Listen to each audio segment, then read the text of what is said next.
ہیں، اسی سے مدد مانگتے ہیں اور اسی سے بخشش طلب کرتے ہیں۔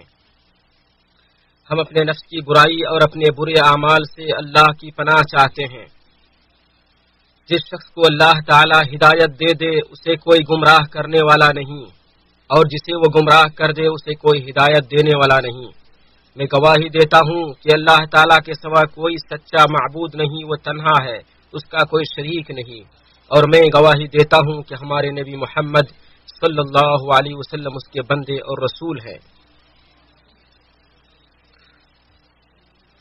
اے ایمان والو، اللہ سے ڈرتے رہو جیسے اس سے ڈرنے کا حق ہے، اور نہ مرو مگر اس حال میں کہ تم مسلمان ہو۔ آل عمران 101۔ اے لوگو، اپنے رب سے ڈرو جس نے تمہیں ایک جان سے پیدا کیا اور اسی جان سے اس کا جوڑا بنایا، اور ان دونوں سے بہت سے مرد اور عورتیں پھیلائیں۔ اس اللہ سے ڈرو جس کا واسطہ دے کر تم ایک دوسرے سے اپنا حق مانگتے ہو، اور رشتہ داری کے تعلقات کو بگاڑنے سے بچو، بے شک اللہ تم پر نگرانی کر رہا ہے۔ النساء۔ اے ایمان والو، اللہ سے ڈرو اور ٹھیک بات کیا کرو، تاکہ وہ تمہارے اعمال کو درست کرے اور تمہارے گناہ کو معاف کر دے، اور جس نے اللہ اور اس کے رسول کا کہنا مانا سو اس نے بڑی کامیابی حاصل کی۔ مسلمانوں، بے شک سب سے سچا کلام اللہ کی کتاب ہے، اور سب سے اچھا طریقہ محمد صلی اللہ علیہ وسلم کا طریقہ ہے۔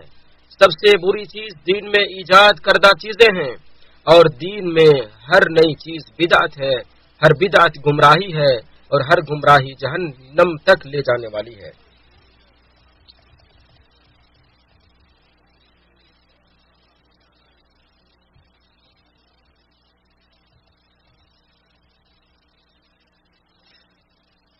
حضرت ابراہیم علیہ السلام کا قصہ قرآن میں بیان ہوا ہے۔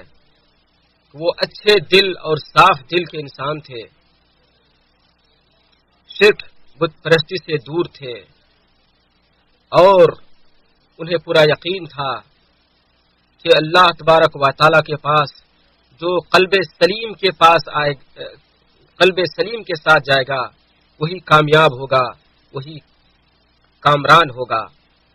اللہ کے بندو، روئے زمین پر بسنے والوں میں سے کچھ لوگوں کے پاس اللہ تعالیٰ کے برتن ہیں، اور تمہارے پروردگار کے برتنوں سے مراد اس کے نیک بندوں کے دل ہیں۔ ان میں سے اللہ سبحانہ و تعالیٰ کو سب سے زیادہ محبوب وہ ہیں جو نہایت رقیق اور نرم ہیں۔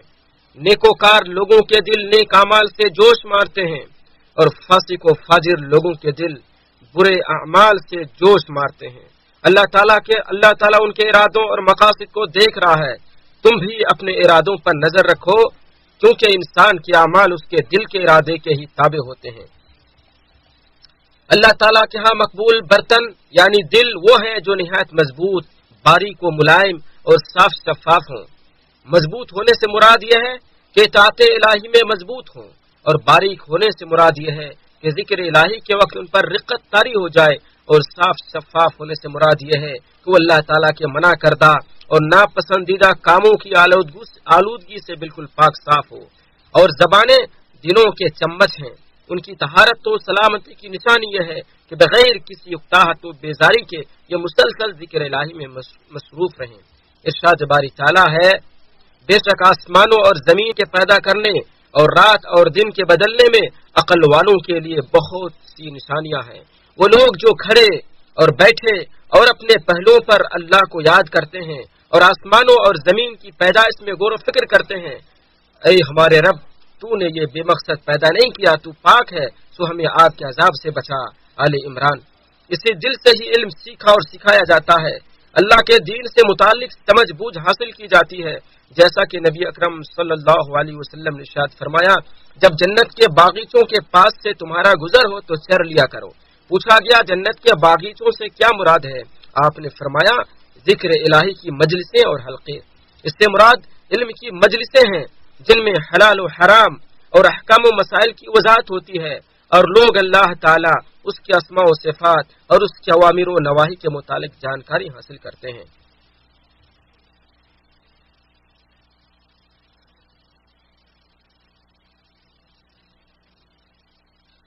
کسی مال والے کو اپنا مال کے ضائع ہونے کی اس قدر تکلیف نہیں ہوتی جس قدر ایک زندہ دل کو اپنے روزانہ کے ورد مثلا نماز، تلاوت اور ذکر و اذکار کے چھوٹ جانے کی وجہ سے ہوتی ہے۔ جس خوش نصیب کو بیداری اور ہوشیاری نصیب ہو گئی وہ اپنے ٹائم اور وقت کی حفاظت پر بہت حریص پایا جائے گا، اور مقروض آدمی کی طرح اپنے چلتے ہوئے سانسوں پر بھی اپنے نفس کا محاسبہ کرے گا۔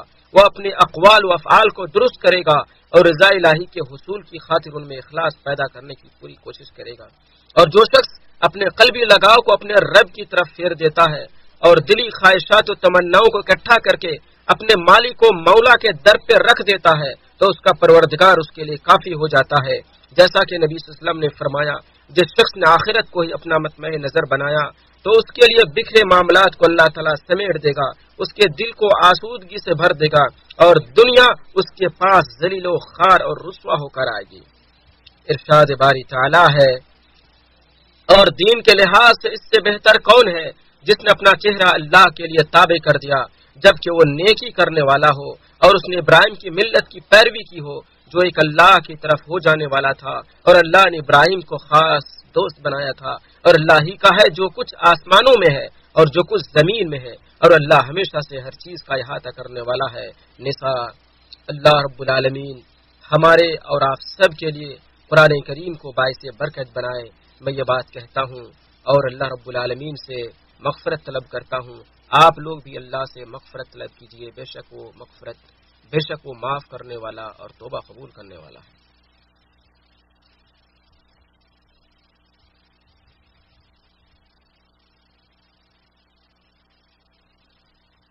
تمام تعریفیں اللہ کے لیے ہیں، بہت زیادہ تعریفیں، پاکیزہ تعریفیں، اتنی تعریفیں کہ اللہ رب العالمین خوش ہو جائیں، اور اللہ رب العالمین اپنے نبی محمد صلی اللہ علیہ وسلم پر رحمت نازل فرمائے۔ اے اللہ تو ان پہ رحمت نازل فرما، سلامتی نازل فرما، ان کی آل و اصحاب پر رحمت نازل فرما۔ مسلمانوں، تم میں سے ہر شخص اپنے پروردگار سے ہی امیدیں لگائے اور اپنے ہی گناہوں سے خائف رہے۔ انسان کے گناہ اس وقت تک معاف نہیں ہوتے جب تک کہ اس کے اعمال درست نہ ہوں، اس کے اعمال اس وقت تک درست نہیں ہوتے جب تک اس کے اقوال درست نہ ہوں، اور اللہ تعالیٰ کا تقوی ہی وہ چیز ہے جس کے ذریعے زبانیں سیدھی رہتی ہیں۔ ارشاد باری تعالیٰ ہے، اے ایمان والو، اللہ سے ڈرو اور ٹھیک بات کیا کرو تاکہ وہ تمہارے اعمال کو درست کر دے اور تمہارے گناہ کو معاف کر دے، اور جس نے اللہ اور اس کے رسول کا کہنا مانا تو اس نے بڑی کامیابی حاصل کی۔ نبی اکرم صلی اللہ علیہ وسلم کا ارشاد ہے، کسی آدمی کا ایمان اس وقت تک درست نہیں ہو سکتا جب تک اس کا دل درست نہیں ہوتا، اور کسی کا دل اس وقت تک صحیح نہیں ہو سکتا جب تک اس کی زبان راہ راست پر نہیں آ جاتی، اور ایسا شخص جنت میں داخل نہیں ہوگا جس کے شرور سے اور فتنے سے اس کا ہمسایہ اور پڑوسی محفوظ نہیں ہوتا۔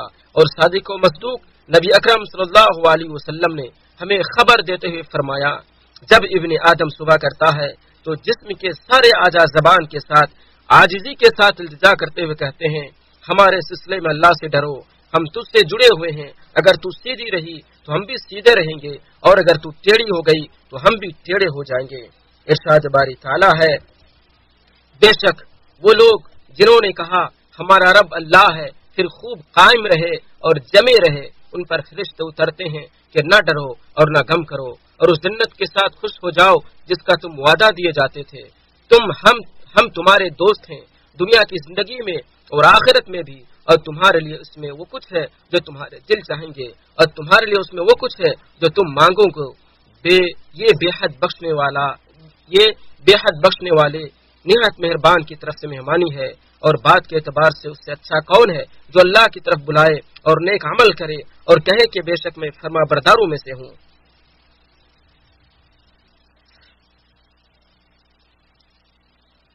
اللہ کے بندو، آپ صلی اللہ علیہ وسلم پر درود و سلام بھیجو، کیونکہ اس سے دل نرم ہوتا ہے، برکت نازل ہوتی ہے۔ اے اللہ ہمارے سردار واقع محمد صلی اللہ علیہ وسلم پر رحمت نازل فرما، سلامتی نازل فرما۔ اے اللہ انہیں اعلی مقام عطا فرما۔ اے اللہ ان کو بہترین بدلہ عطا فرما۔ پوری امت کی طرف سے۔ اے اللہ تو ان کے تمام ساتھیوں پر بھی رحمت نازل فرما، انہیں بھی جنت کا مکی بنا اور ان کے درجات کو بلند فرما۔ اے اللہ ہم تجھ سے دین و دنیا کے ہر معاملے میں ثابت قدمی کا سوال کرتے ہیں اور رشد و بھلائی کے کام انجام دینے میں عزم و حوصلے کا سوال کرتے ہیں۔ ہم تجھ سے تیری رحمت کو واجب کرنے والی چیزوں کا اور ان اسباب کا سوال کرتے ہیں جو تیری مغفرت کو ہمارے لیے لازمی بنا دیں، اور ہم تیری نعمتوں کے شکر اور اچھے طریقے سے تیری عبادت کرنے کا بھی سوال کرتے ہیں۔ ہم تجھ سے قلب سلیم اور سچی زبان کا سوال کرتے ہیں، اور ہم اس خیر کا بھی سوال کرتے ہیں جو تیرے علم میں ہے، اور ہر اس شر سے تیری پناہ چاہتے ہیں جو تیرے علم میں ہے، اور ان تمام گناہوں سے استغفار کرتے ہیں جو تیرے علم میں ہے، کیونکہ تو ہی چھپی ہوئی چیزوں کو خوب جاننے والا ہے۔ اے اللہ مسلمانوں کو بہترین حکمراں عطا فرما اور ان کے شریر لوگوں کے شر سے انہیں کافی ہو جا۔ تو ہمارے امام کو اپنی ہدایت کی توفیق دے، ان کو اپنی رضا کے مطابق عمل کرنے کی توفیق دے، ان کی رشد و ہدایت انہیں الہام کر دے، اور انہیں نیکوکار ناصح وزیر عطا فرما جو خیر و بھلائی کی طرف ان کی رہنمائی کرے اور اس میں ان کی مدد بھی کرے۔ اے اللہ تو ان کے ولی عہد اور ان کے تمام اعوان و انصار کو خیر کی توفیق عطا فرما۔ اے اللہ ہم آگ اور قبر کے فتنے اور عذاب سے تیری پناہ چاہتے ہیں، اور مالداری و ثروت کے فتنے اور فقر و فاقہ کے فتنے سے بھی تیری پناہ چاہتے ہیں۔ اے اللہ ہم دجالی فتنے کے شر سے بھی تیری پناہ چاہتے ہیں۔ اے اللہ ہمارے دلوں کو پانی، برف اور اولوں سے دھو دے، اور ہمارے دلوں کو گناہوں سے یوں پاک صاف کر دے جیسے سفید کپڑے کو تو نے میل کچیل سے پاک کیا۔ ہمارے درمیان اور ہمارے گناہوں کے درمیان اتنا فاصلہ کر دے جتنا فاصلہ مشرق و مغرب میں ہے۔ اے اللہ ہم سستی، کاہلی، بڑھاپے، قرض اور گناہ سے پناہ مانگتے ہیں۔ اے اللہ ہمارے رب تو ہمیں بھلائی عطا کر، آخرت میں بھی اور دنیا میں بھی۔ اے اللہ کے بندو اللہ کا شکر ادا کرو، وہ تمہیں اور مزید نوازے گا۔